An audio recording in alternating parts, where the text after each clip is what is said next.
Okay, I think we are live. And welcome everybody today. I'm here with Astrid Countee, and we're going to talk about the anthropology of cryptocurrency. Thank you very much for coming on here today, Astrid. Let me just give people a quick bio because actually your bio sounds like super impressive. So um, all right. I'm not going to do the whole thing, but we'll do Yeah, won't do just, the whole thing. yeah, just a couple of sentences here. Astrid Countee is an anthropologist and technologist using culture and tech for social impact. She is currently a freelance researcher focusing on decentralized web, civil societies, and technology. She spent most of her career working in a technical and leadership roles as a data analyst, software engineer, manager, and leader in science and technology companies. Wow, So, that does sound impressive. Like I'm like, wow, but I did do that stuff. yeah. I hate writing bios because it always feels like you're talking about another person. I know, doesn't it? It's always so weird. It's like I know I'm supposed to be humble, but also I want to make myself, like obviously people know what my credentials are. So Right, that you're not just talking out of your ass. Yeah. exactly, exactly. So okay. Let's see here. First question. So obviously you have a lot of experience in the tech industry. Um, Yeah. so, uh, as an anthropologist, like, what are you doing in the tech industry exactly? That's such a great question. This is something I'm constantly asking myself actually, because what I've come to understand more recently, especially as there has been a lot more UX and therefore more anthropologists working in tech, is that my approach has been to like do anthropology in tech, not so much be an anthropological voice in tech. That does get to come out because sometimes, I say something and then people ask me why, and then we get to have an interesting conversation. But a lot of what I end up doing is actually going into usually an organization or maybe a startup, which is what I've done a lot of in the last 6 or 7 years, and working a position that feels like the right thing that I want to do at the time, and using that opportunity to truly kind of treat it like an ethnographic field site, try to understand what the hell is going on, try to make sense of what is happening and then what could be happening, and also some of the things that have come up, especially more of late, like ethics around AI and ethics around the technology we're putting out on social media and how we utilize these things and what this means for our entire society. I haven't in any way been able to go super deep on those things because there's so many verticals to take. But for me, it's usually about like going and finding a role that I feel connected to, and then using anthropological skills in that role to better understand how to help the company, but also like how to learn more about what's happening, this big picture of what's happening. Because I think tech is a really interesting industry to be a part of because it is so pervasive that it allows you as an anthropologist to like go into any type of area really, or look into how this affects all kinds of people in all kinds of ways, which to me is like what classically you get trained to think about like how you're going to go out into another place that you don't know anything about, learn about it, somehow bring something of value back from there. I do that with tech because you don't actually have to always physically leave, but you end up encountering really interesting little subgroups and communities, and also learning a lot about all the different ways that tech is used and misused and abused and sometimes like rebuilt. And it's a really interesting scope into what's happening around the world today. Yeah, and it's just so interesting because in so many ways, tech shapes our lives in the last 30 years.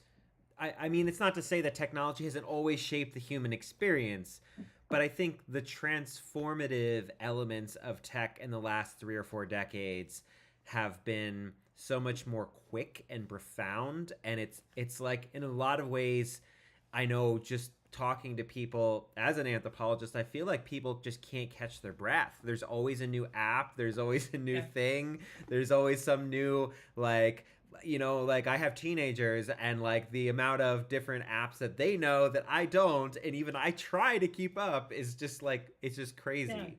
You can't keep up. And also, I think there's this level of we have let technology runs so many systems to this point where you don't have to actually want to engage, but you are plugged in to some sort of system somewhere that is based off of a set of rules that you may or may not have any idea exist, but it is affecting your life. So, like, we have for a long time had versions of machine learning running on our banking system, so it's affecting, what your credit score is, and you don't have to walk around with all the gadgets, but it is a part of how you are experiencing your world. And then all the way to, we have so much wearable tech now. We Yeah. have, like, Mm-hmm. everybody has a phone, which I always thought was super interesting. Like, we don't even have electricity in every part of the world, but everybody has a phone.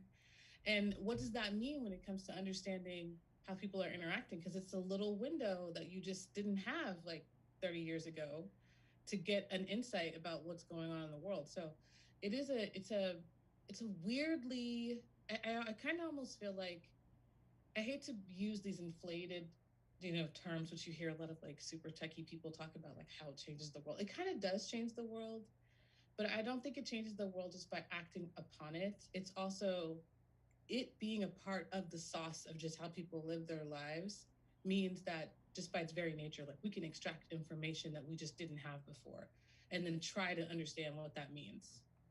Well, and you just think about the dynamics on social media, right? Like everybody's always had an opinion, but now Mm-hmm. everybody's opinion's in your face. So, Yes. right, like if Yes. someone's watching this, they can offer their opinion, and it could be a great opinion, or it could be a great question, or it could be like a really horrible and toxic annoying question. Like it's just now everybody can speak their mind all the time, which has Mm-hmm. kind of created some interesting disruptions in our social system that in some ways needed to be disrupted. But then also you see kind of like a lot of the very toxic and rigid infrastructure and cultural practices and xenophobia and various other things that were always there. It's not as if these Yeah. things weren't there, or maybe they were more hidden even in people's own lives. They didn't think about the things as much, and now everybody's being forced to think about all of these human questions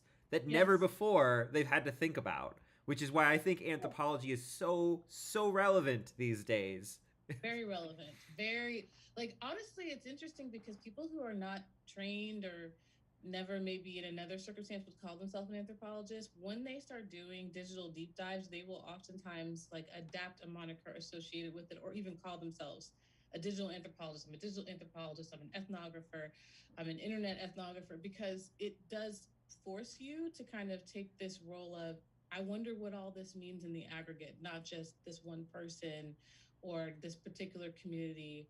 And I think, in a good sense, it forces you to say, that's not just those people over there.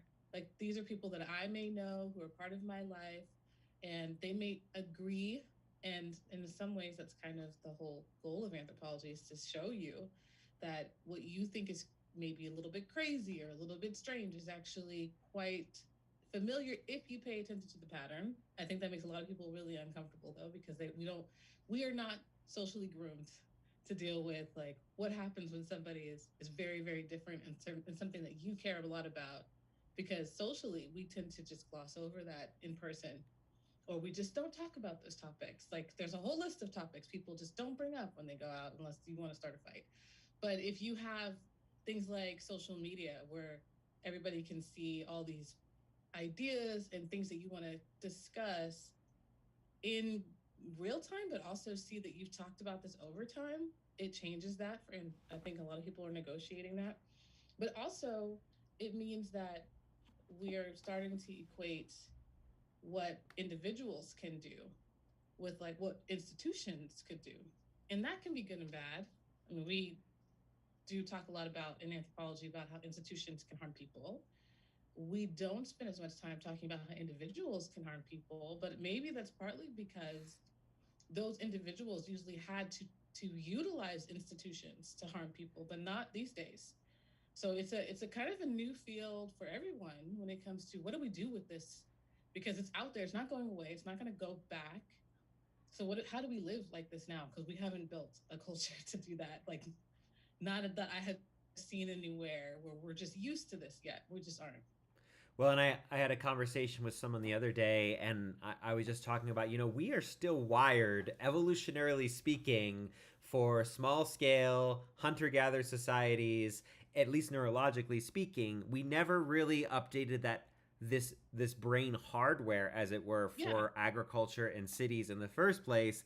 And then we get 21st century technology, and Yeah.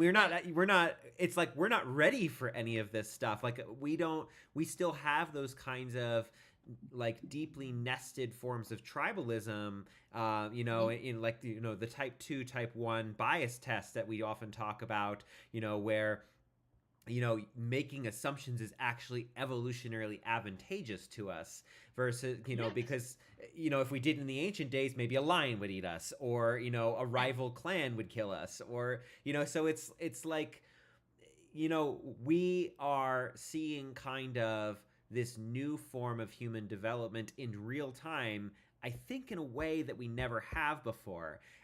And speaking Yeah. of like contentious topics on social media, like, we're here to talk about cryptocurrency, right? And that's one of those things that, so I just posted something in a group page once, recently, about, talking about cryptocurrency, and all I said was like, let's try to understand it. Let's put a pin in the is it good, is it bad for a minute. And boy, Right. like, that Mhm. just got, like, people just didn't even want to try to understand it. They People have already lots had of opinions. decided, you know. Yeah.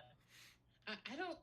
The interesting thing is that I've been doing research around the decentralized web for about a year, a little over a year, and I still don't know either. It's it's it's a huge topic because if you're really looking at it just even financially, you're talking about like, is money good or not? I don't know. Like, we don't know the answer to that really, and it's also controversial because it's very volatile, which I think this year we've seen a lot of that. But then people also point out, so is our current monetary system. If you go back 10 years, it was quite volatile. And it just also, people are like, this feels like it's made up, but so is our money now. So it's a lot to try to take in. And I think it's interesting, like what you were bringing up about we haven't evolved for a lot of this. It's true. A big part of the way in which we operate as humans is we have inherent trusted systems. And sometimes it's just I know you, or you're related to me, or I have seen you every day for 3 months. So if you say there's a lion over there, I believe you because you haven't given me a reason not to. Crypto exists in this world that's very decentralized without trust. I think that's the difference. So, like Web 1, there was a decentralized web. So it's not like this is the first time we've done this, but what crypto is built on blockchain, and the whole point of blockchain is that you don't need trust. It's all in the public ledger. And that's a whole nother ball game when it comes to money. Because even though our system, as convoluted and how it can hurt a lot of people, the way the current system that we have, it still involves trust. It still involves like I give this money to this bank and I trust that when I come back for it, they're going to give it back to me. Even though we all, well, I don't know if we all know, but we should know that you can give it to the bank and hope that it's there, but there are certain situations that can happen where it won't be there. Not too dissimilar from what happens with crypto, except crypto is happening at an accelerated scale and pace compared to how we have like gotten used to as a species having a banking system, which has taken a very, very long time. But this idea of can you do all this in a world where trust is not necessary, I think is really experimental. And it's a big question mark because I don't know the answer. I mean, I hate to be like, no, because humans need trust. We do. But do we need it at every level? I don't know. Have we just been socialized to believe that that's the best way? Because at some point, we didn't have the systems that we have. We had something else. We had, handshakes, word of mouth. We marry off distant cousins, and now we all are in the same boat together. There's different ways to build trust. So it's it's hard to put a particular spin on cryptocurrency because I feel like it's a great thing to look at because it reflects so many of the questions that we all have about our current space and time. Like where are we going from here? Globally, that's a huge question, but even locally, it's a huge question because a lot of the institutions that were built up during the 20th century, at least in the Western world, those institutions are being threatened now. So what happens if you don't have them, or if they are not the last word on what is the right way?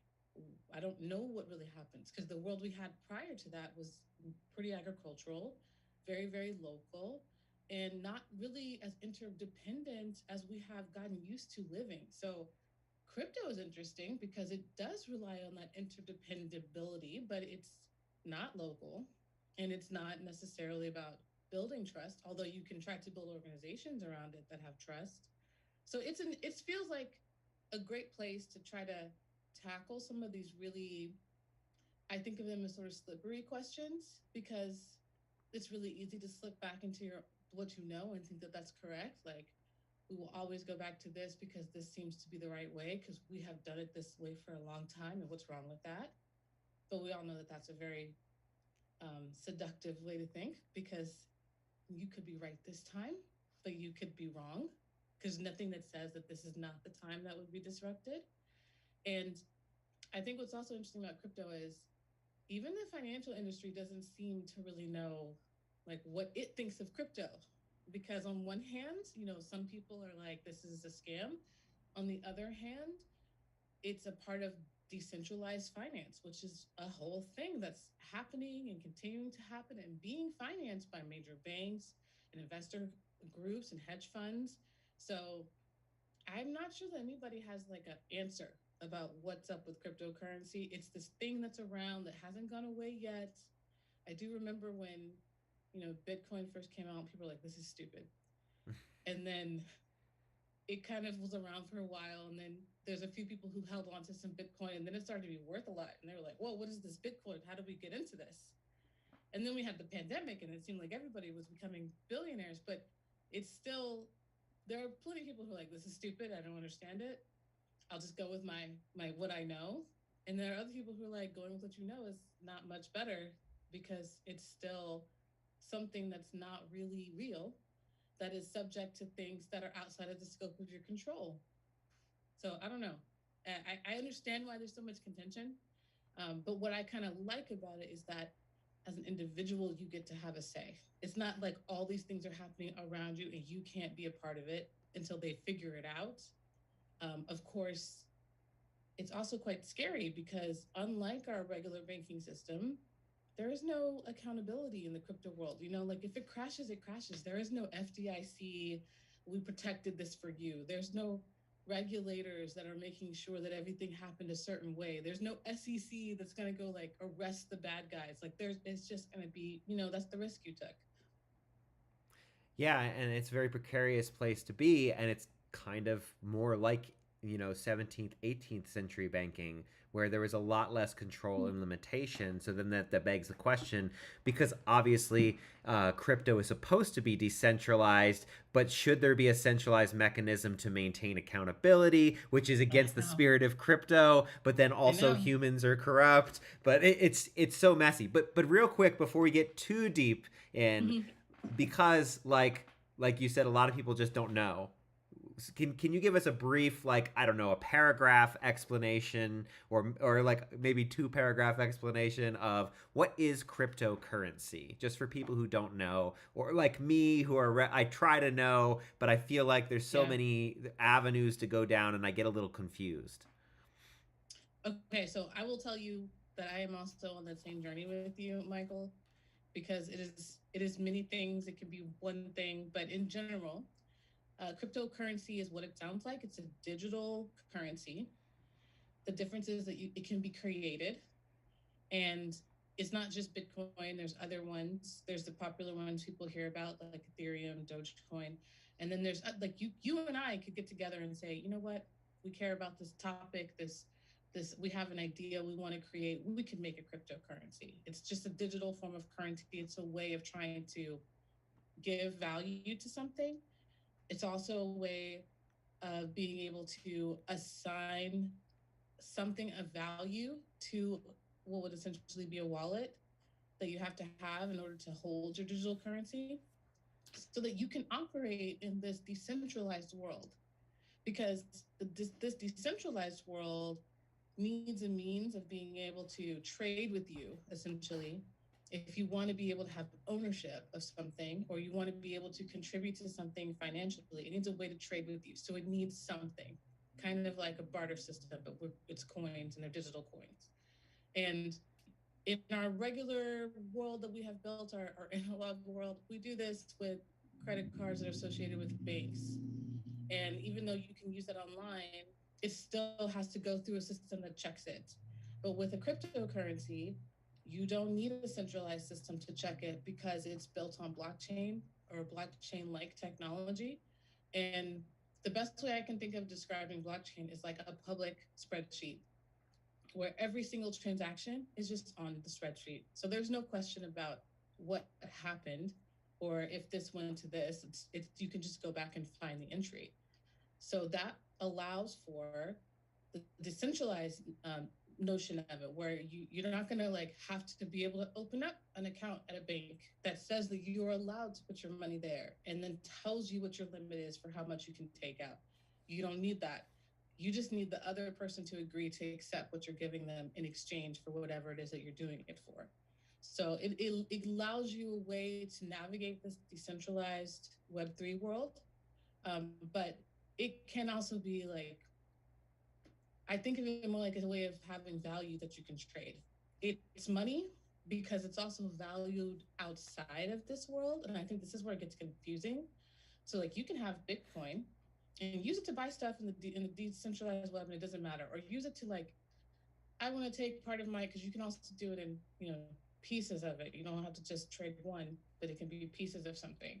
I want to give like this percentage of one of my Bitcoins to this DAO, which is a decentralized autonomous organization, because I care about this or I want to promote this project. That's fine. But that also has its own value that our, traditional financial system has given it as well. Like it has a monetary value. Every single coin doesn't have that, but the more popular ones do. And I think that's where you start getting the speculation. So you have people who are like, oh, if I put some money in cryptocurrency, then I can grow my money, which is true when it converts to what they call fiat, which is like the our normal system of money. And that's the thing that is going up and down a lot, like how valuable that is versus something else. And it is an interesting, like a weird caveat around Web3 because like that's not supposed to be a part of the picture. It's not supposed to be like, also you get this coin and then you become like a billionaire and this other version of the internet. Like that's not the dream, but that's what's happening too. And it also means that you could never do that and just have your little pieces of whatever cryptocurrency and only use them in that world, only hold on to them, only watch them, whatever, like grow in value that's associated with this other world. You can do whatever you really want to do with it, but it's like a way of exchanging value. I think of it like when you learn about how we used to exchange maybe things like rocks or shells. It's sort of like that, except also the stock exchange is saying this is worth something.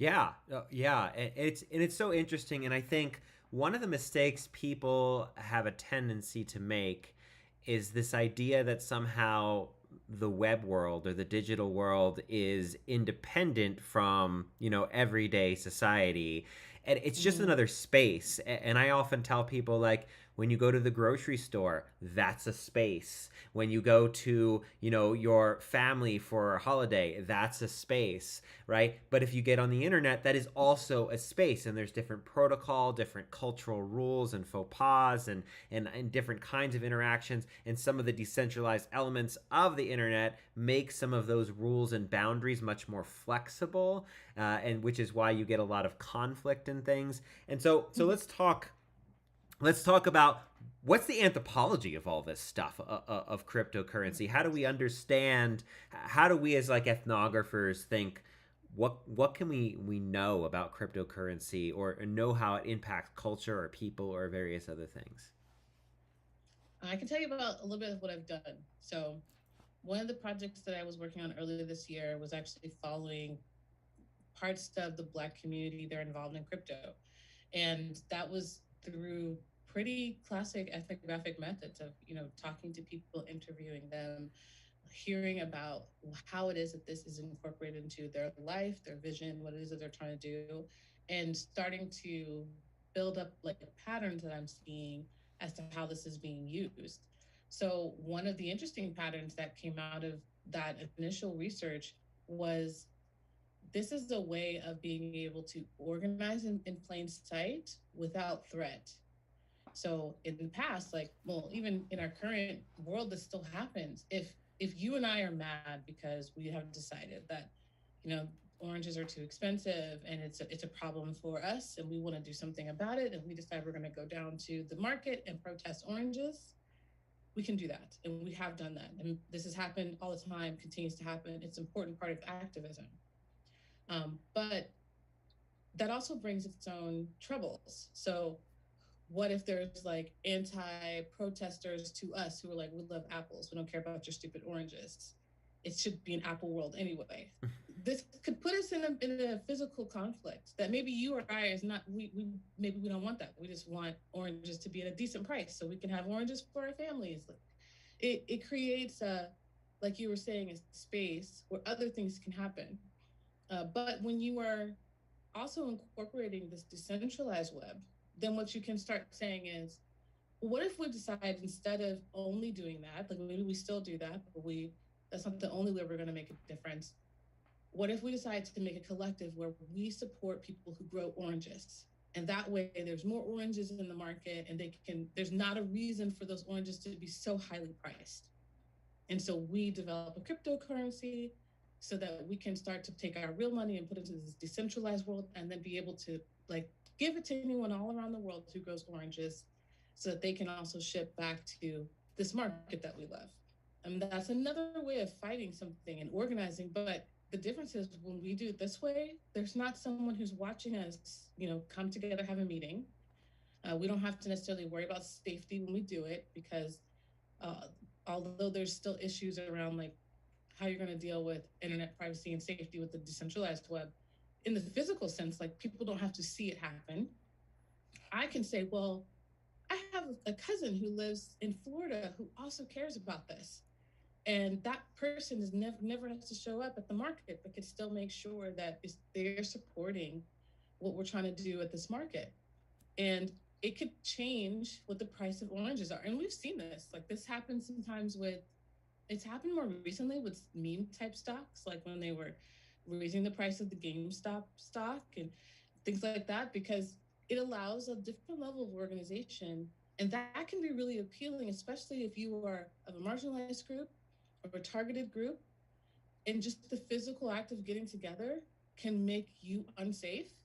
There may be other methods that allow that same organization to occur, allow you to have an impact on the outcome that don't require that. So that's one of the patterns I started to see where it's not necessarily about something brand new. It's about another avenue to something that is quite tried and true and very core to just being human, which is you want to find people who share your beliefs and who share your ideas. And if you have something that you care about, you want to be able to work towards that. It's just that when you are in a group that can be easily targeted, like if you have a different religion, if you have a gender that people don't want to see together, et cetera, then doing that work can also mean putting oneself in harm's way, could also mean, having to accept possible death. And that will diminish how many people can be a part of the activism you're trying to produce. So there's this pattern I started to see where a lot of people were saying, I'm already an activist, but this is a way for me to even expand that further, to include other people who don't live where I live, or who maybe they just can't take off work every time they want to protest. But they do care. There's a way for them to contribute. So I think what's interesting about trying to look at decentralized web and understand culture is really about asking the same sort of cultural questions and just seeing how this is a new tool that is being utilized to try to answer that. And I know like new could be in quotation marks and all that, but it's new in the sense that it's not a typical part of the protesting handbook from 50 years ago. Like that's not what they would have put into place. I think that we have also seen this with Web 2, which circa about a decade ago was happening with social media, where it was We're seeing what they call the Arab Spring happening on Facebook and Twitter. I mean, you can't say if it wasn't for Facebook or Twitter, this wouldn't have happened. I think that that is hyperbole.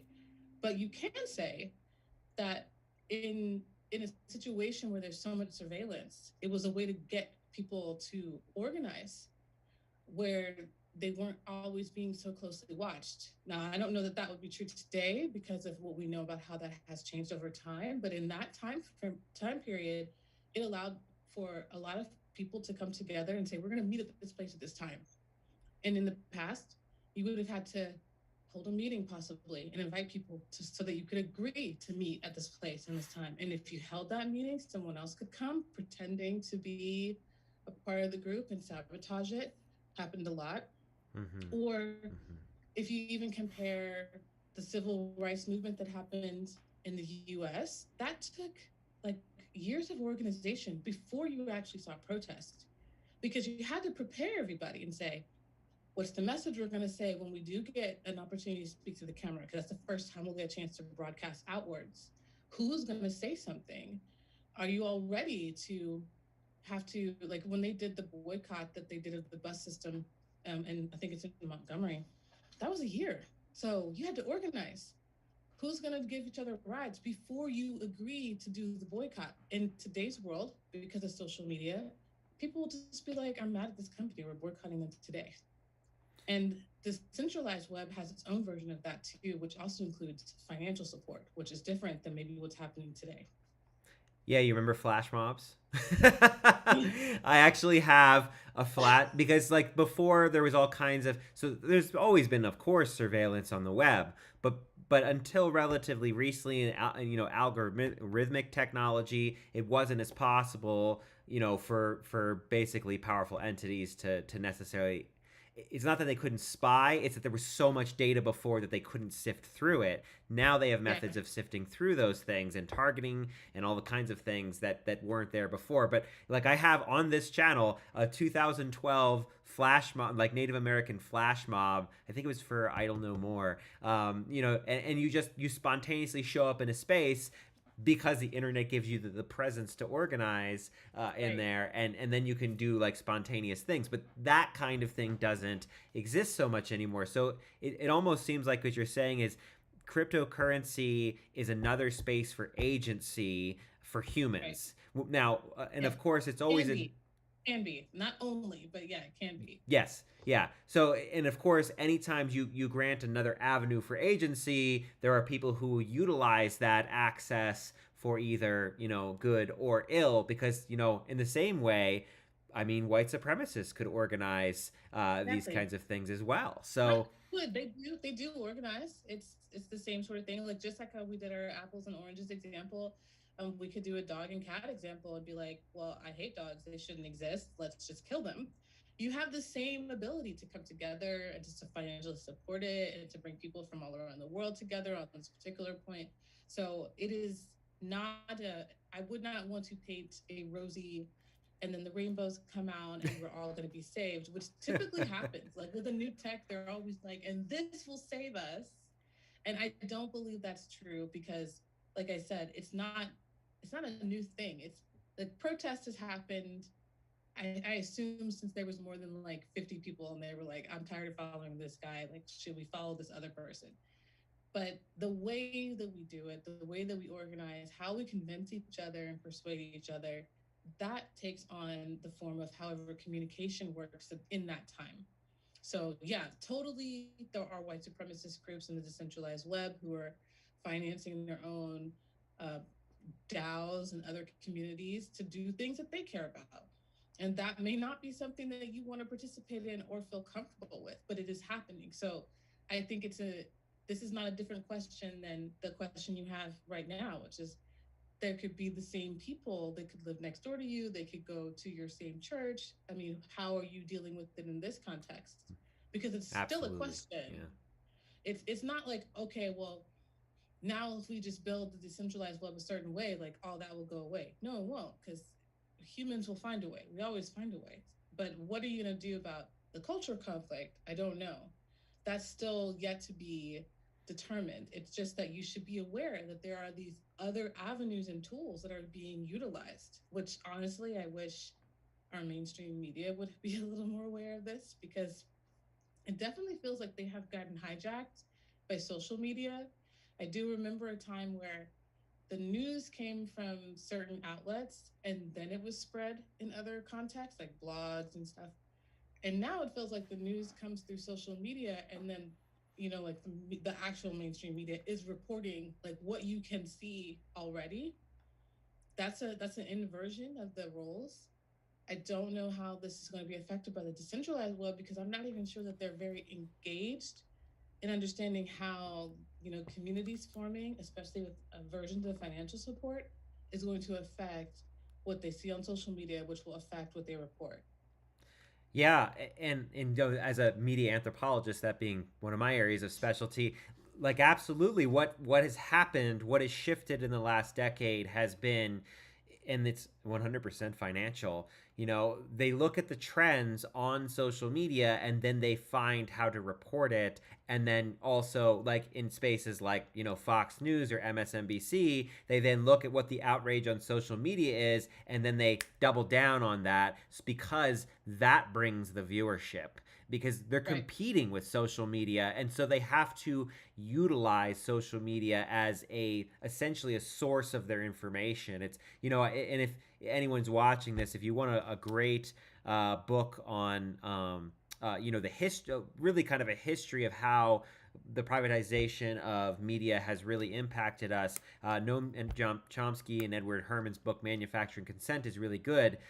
The problem with it is that it was built for a space where there wasn't social media and 24-hour news, but it is a really good kind of treatise of what 24-hour news does, and it very effectively helps you understand how social media has also been incorporated, even though the original version was written in 1989. So much of it is still relevant today, like the consolidation of mass media. There was an announcement last night that HBO Max, for example, is dropping all these shows or whatever, right? Because it's merged with another thing. So the consolidation of media and all, the consolidation of media and the privatization of media has been one of the worst things for our society. And so like even having a conversation about something like the hard hitting conversations rarely happen. They're mostly opinion pieces based on what is the outrage of the day on social media. So you see like those panels on those Saturday, Sunday morning shows, or Yeah. like Fox and Yes. Friends or whatever. Those are just spaces to reiterate the outrage that is already existent on social media to capitalize and profit off of those things. They have nothing to do with actually transmitting information anymore, and it's really sad Yeah. to see. So Yeah. And I wonder like how more and more engagement in the decentralized web is going to affect that, because one of the big things that I saw in just talking to people and just being able to interview them was the excitement over what crypto meant. Like, not necessarily cryptocurrencies themselves, because, like I said, most people don't feel like they really know what's going on. It's like I was talking to someone the other day. I said it's like teenage sex, where everybody's talking about it, but like rarely anybody's actually doing it. But they all think that other people think that they're doing it, so they all have an opinion about it. So that's what crypto is like for me right now. But what's really exciting to people is, oh, there's some money I can put behind this. Like, I can, if I don't, I'm not a billionaire with, US dollars, but maybe if I put some money into crypto, I can have so much money that we can do an influence in a way that I can't do right now, because I'm not Rupert Murdoch, because I don't have an in with this kind of tight crowd that is very, very wealthy, that is really hard for someone who's like coming from modest means to be able to catch up with. But maybe in this decentralized space I could do that. That's something that I think's happened before with Web 2, where it was like, oh, I'm not a journalist, but I do have a camera on my phone and an opinion about what's going on. And since I live right here, I can report on what I see. And they'd have to fly someone here to do that. So I'm just going to do that, and I'm going to put it out there and see if I can build up following and become a part of the story. Even though I didn't like go to Columbia J School and become this like brilliant intellectual investigative journalist. And that worked. And I think that people are looking at the decentralized web and thinking, oh, I could do version of that here, but it can also be not just content, it can also be money, like a version of money that would give me a level of power that I just don't have in this other part of my life, which I think, I mean, we haven't talked much about power, but I feel like a lot of this is a whole lot about power. Who has it? Who wants it? How do we distribute it? Who gets to have it, and for what reasons should they get to have it? Things like that. I mean, what Web 1 was supposed to be, it's distributed, but as long as you want to like host your own server, you can contribute to the web. If you learn some HTML, you can contribute to the web. It's all great. And that did happen. And then Web 2 was like, people don't want to host their stuff on their own server. That's too much work.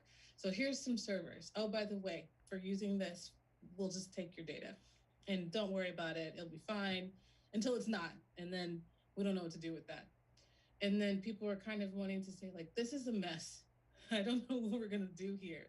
Because every time something bad happens with people's data, we have the same like Pollyanna conversations of like, what are you doing with data?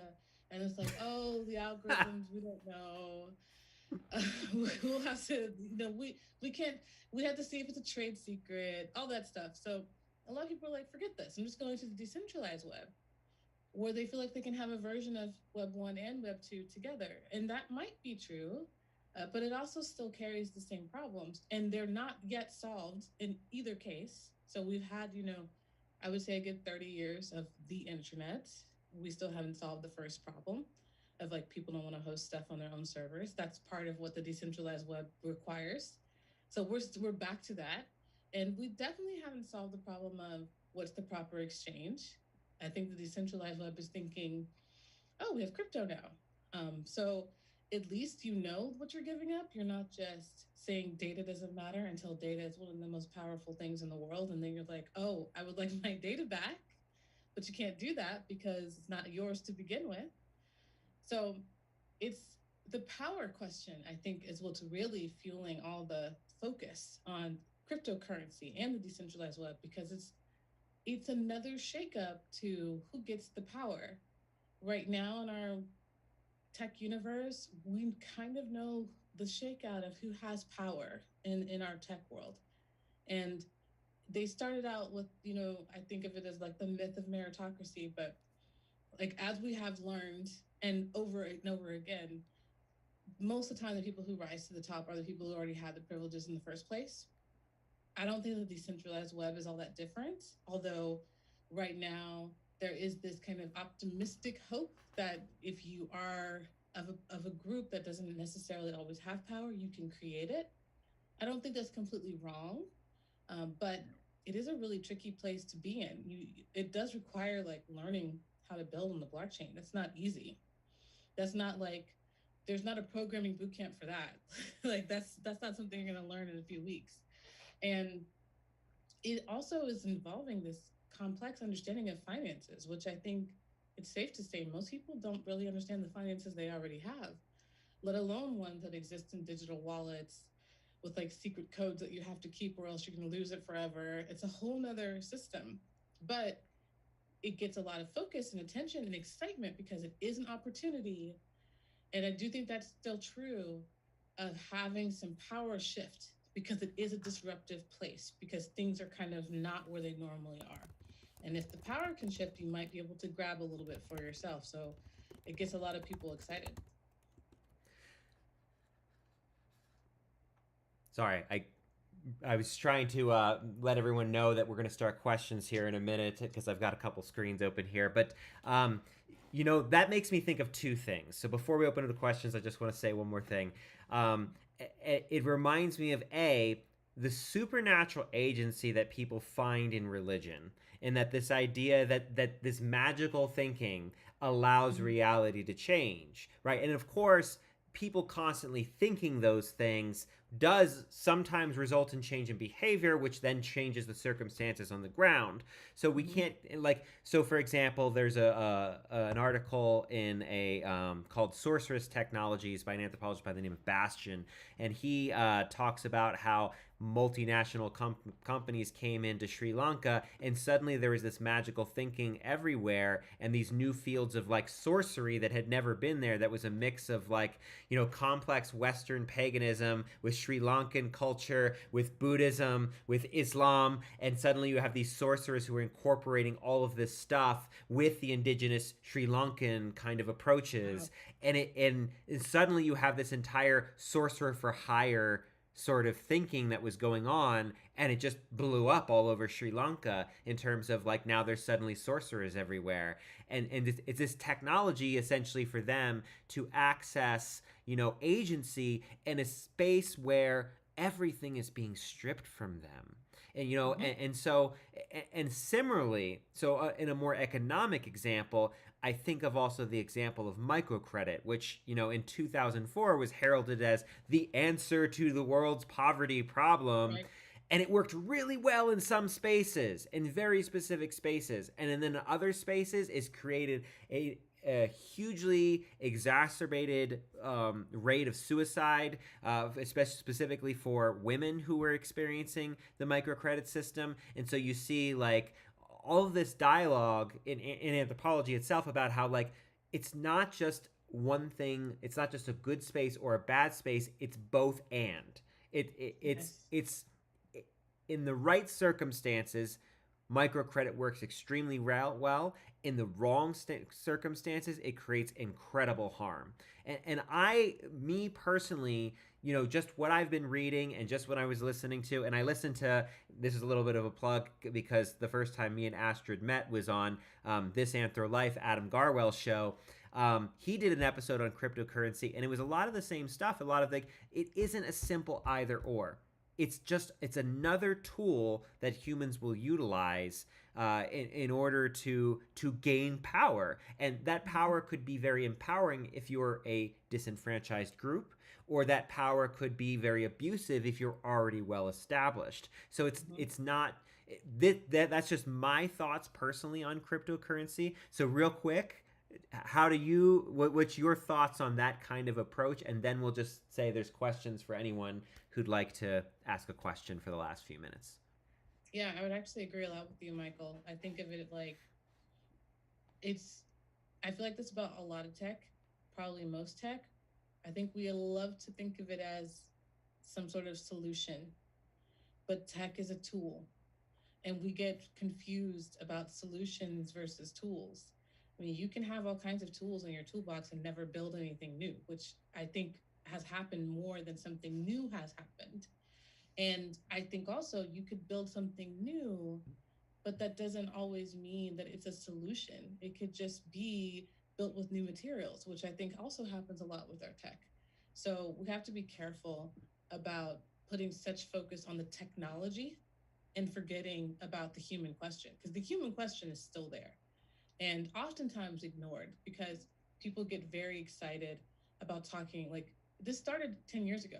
Blockchain is going to save the world. Blockchain is the answer to all of our problems. Like people have been saying this for many, many years. And this is interesting because it's happening during a time where the crises are just compounding one on top of the other. But yet, blockchain is supposed to be saving all this. And no one has ever said, like, how or why would we be using blockchain? Like, they do talk a little bit about how it's supposed to be great, but it's a tool. It's like walking into someone's house and being like, I brought my spatula. It's going to fix all of your food. Like, Yeah, no, it's a tool to yeah, make food. yeah, So if you still don't know how to cook anything, now you have another tool to make really horrible dinners. But that doesn't mean that you have now been saved. And I think we treat this technology this way. And I also agree with you about the religion. In fact, that's actually the dynamic that I would try to understand cryptocurrency under is something like religion and spirituality, like you said about place. It's not about a place. You can go into a room that has four blank walls and call it a church if you have the right people with you and you have the right practices going on. and you can get your nonprofit status and everything. So it's not about the space itself, it's about what you're doing with it. And yeah, I also agree that, like religion, it can be very seductive. It can be very, like, people will take leaps that they just wouldn't take in other contexts because there is an energy to a lot of people believing in something altogether, and it does cause certain things to happen. And I think that's why these tech waves happen the way that they do, because it's exciting to be on the wave, but it's also like what they call the crypto winters when it crashes, like how it has done this year. People have a philosophy about that too. So you're like, okay, I'm not alone. I'm not going through something feeling like an idiot.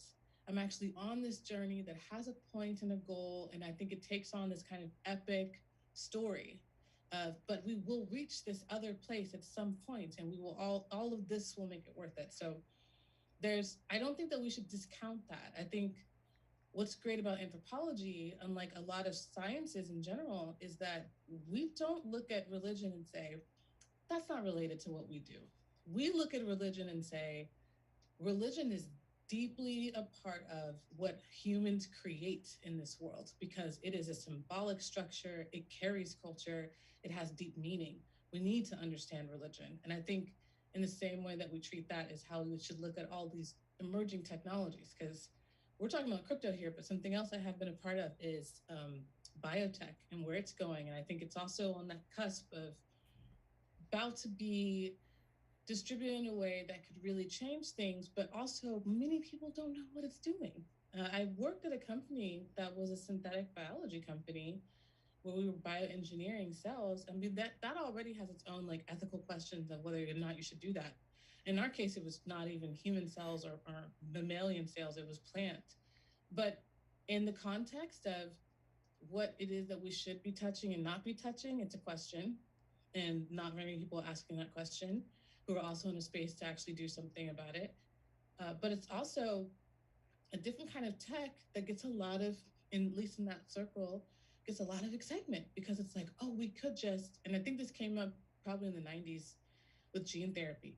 Oh, you have a problem? We'll just edit the gene and then you're fixed forever because now when it gets passed on, it'll be fixed. And we have not seen like all the diseases go away that they said would go away because we have gene therapy now. Because then they're like, oh, there's other stuff too. Because that's not just the actual problem. And I think it's very similar in that way.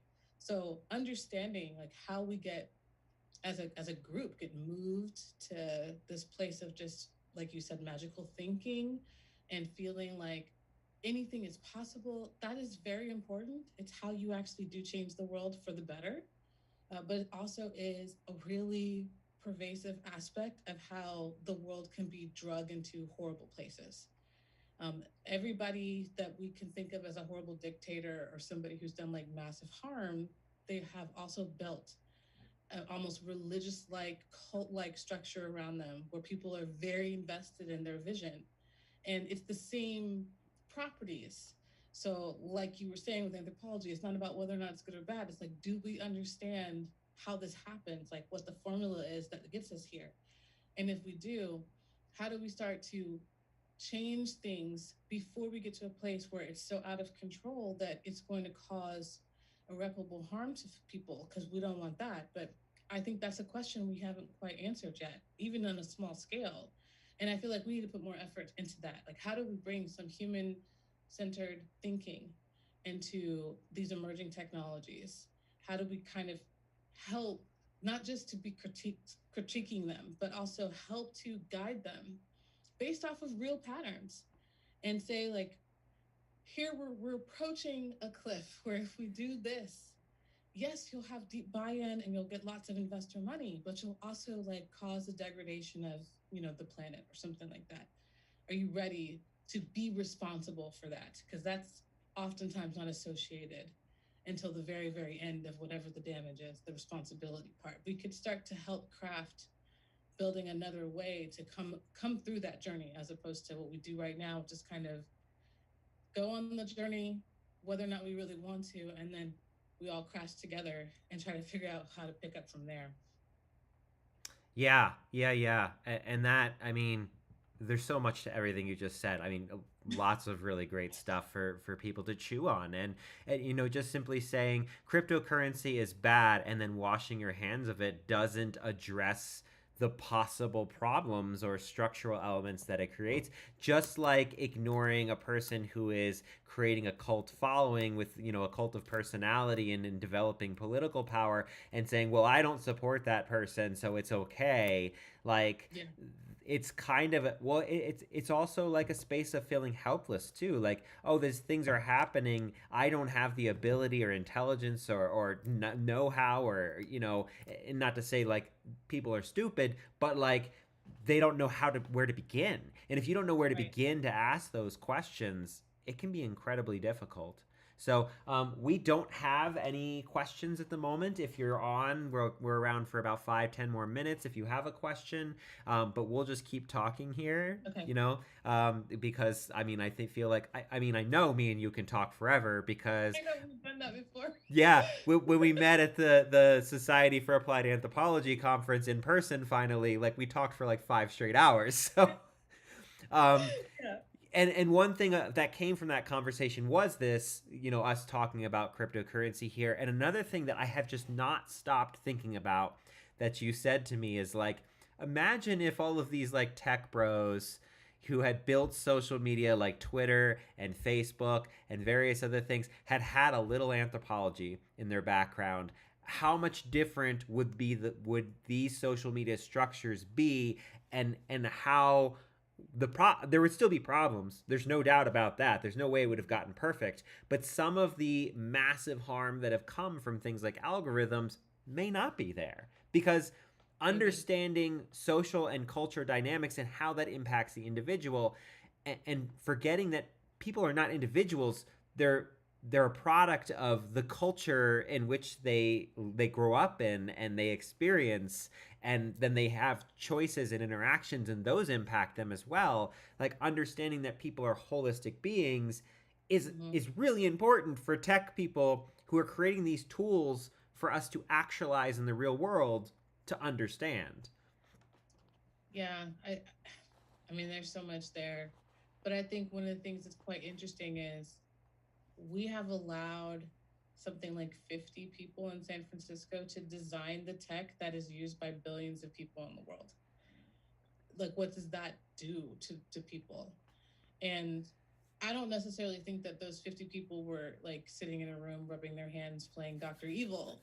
But I do think that if there was a little more foresight, then even for things just straight up capitalistic things, like you would probably have better buy into your apps or your platforms or your devices, because you would have been thinking, well, maybe it's possible that maybe when we're trying to expand into Asia and Africa, that they won't like the aesthetic that we've chosen in California, or that it could have a totally different meaning, or that it could be offensive.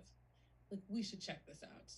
And I think some of this has even come up with Frances Haugen when she was talking about um, the data issues that have occurred at Facebook, such as the fact that everything is not properly translated, as far as like their tools are not properly translated and for all these different languages.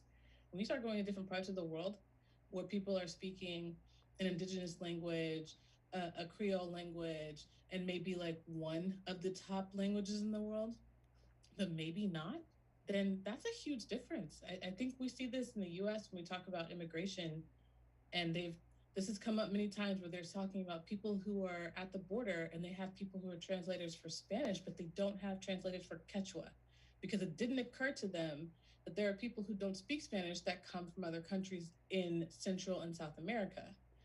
Things like that are just, I think, very low hanging fruit, could make a huge difference. Just understanding that. But I think also having a little bit more forethought to when you're going to do something, make a choice, and it's going to go bad. So if you're going to have an algorithmically based news feed and then you're going to take all the humans out of it, that's going to go bad. You should know that. That should not be a revelation that occurs, way down the line, that you just felt like you couldn't foresee. Like any social scientist would tell you, the words have one meaning the tone has another meaning. Who they come from and who they're going to could change the meaning. Like you can't just, it's not just like a flat mathematical formula that doesn't change no matter where it is in the world. You're talking about ways that humans communicate. So everything has layers of meaning. So to not have any people in the process to help filter things in and out is a bad choice. Maybe you're saying you need to make this choice for your own like financial reasons, but then you should be aware like when we do this, it's going to be bad. So how are we going to prepare for that? As opposed to being like, oh, we had no idea. We had no Yeah. idea humans could be mean to each other Yeah, and hurt each other. or just, I know you're not on Facebook, but like with all the Facebook, AI monitoring, I mean, like people get blocked and banned from Facebook for benign shit on a daily basis, and they are Mm-hmm. incredibly frustrated by it. And the reality is, Facebook is not going to hire real people to do those reviews, or the ones that they do have are, very limited to extreme cases because they just don't want to spend the money. And Yeah. it would cost them a lot of money. And it's just really interesting because we do all this tech. Now we have social scientists in the tech field. Like user Right. experience are the afterthought, right? So Right. you have all these people who are suddenly like, hey, consider humans in the equation. But that was Yeah. like, let's first create all the code. And it's very similar to economics in a lot of ways, in that economists very often fall into the trap of trying to create formulas to express human experience. And humans are just too complicated for that. Too nuanced. Or it's just, like maybe that worked last year. Like literally. Because right now we're in a world that's still dealing with a global pandemic. So what worked in the before times, it may not work anymore. It just may not be the way people talk or mean things anymore. And I think that type of nuance is super important. And yeah, it is expensive, but it also is a part of, if you really do want to build something to change the world in a positive way, you can't leave that out. And you're going to have to factor that in at some point, or recognize that you are building a Death Star that could eventually just destroy things. And I'm not even saying you have to do things a certain way, but I think you should take responsibility for what you're putting out there in the world, instead of, treating it like, oh, this is a brand new thing I didn't know existed. It's possible that an individual didn't know it existed, but it's also their responsibility and leadership to bring in voices that do know these things exist and weigh their decisions on that. And I think that that's the accountability part that I know a lot of people. That's why they want to go to a decentralized web, because they're tired of that. Like, how much effort will it really take to get huge tech companies to bend in a certain way, especially when you're talking about like these companies are built on a financial structure that doesn't incorporate that, versus like we just go make our own thing and say forget this, which I understand that sentiment. It's just also, you don't throw away the problem by moving to another platform to do it. You have to still address that problem. Maybe you have the agency now to do so, but you can't forget that, or else you will have the same problem, probably worse, because now it's decentralized. You can't even regulate it. Yeah, and I mean, I really think this entire episode has really been about why you should, if you work in the tech industry, hire an anthropologist. I also think it's the other way too. I think if you're an anthropologist, you should be wanting to do work more like this. Um, I'm not trying to tell people what to do with their careers, because I totally understand people have their choices and they want to make choices for certain reasons. But I think that also, at least in the field of anthropology, there are people who hesitate to do things like this because they're like, oh, but what about the ethics, and what about all these other concerns? And to me, that's like, yes, exactly. That is why you should be there, not why you shouldn't do it. That is why you should be there. Because just like how you asked that question, like, what about when no one asked that question? And then stuff continues to move in a certain direction, which is what has been happening for so many things. So I do think, Yeah. yeah, tech should hire more anthropologists to, and I would say to do anthropology, not just to like validate their own products, but also anthropologists and other social scientists should go seek out being in these kind of obscure emerging spaces and try to not just report back on what they did, but also give something to the like. Well, that's one of the things I do like about technology. It is a exchange. Usually, that's the way you operate. You don't just come, show up, be quiet, take notes, and leave. You usually somehow, some way contribute. And I think that what we're missing is we don't have enough of the human sciences and things that are affecting everyone. And we need to have more people who are showing up and contributing at the early nascent stages when it is tricky and weird, when the ethics are murky. That's when we need you. Yeah, and there's this, and we probably should call it a day here, but like one final add to your point here is that there is this sense in anthropology, because of all the various icky things that anthropologists have been involved with throughout history, that if there is a space where icky things are happening, we should flee that space and not engage with it. But the reality is, by doing that, we then kind of allow that space to continue to be this gross toxic thing, whereas if we get involved, perhaps we can change the conversation, right? So for example, I had someone on here talking about white supremacy, and people are like, well, um, why would you want to be in that space? Well, how can you solve the problems of things like white supremacy if you don't have someone who fundamentally understands what they're trying to accomplish and do, what their goals and concerns are?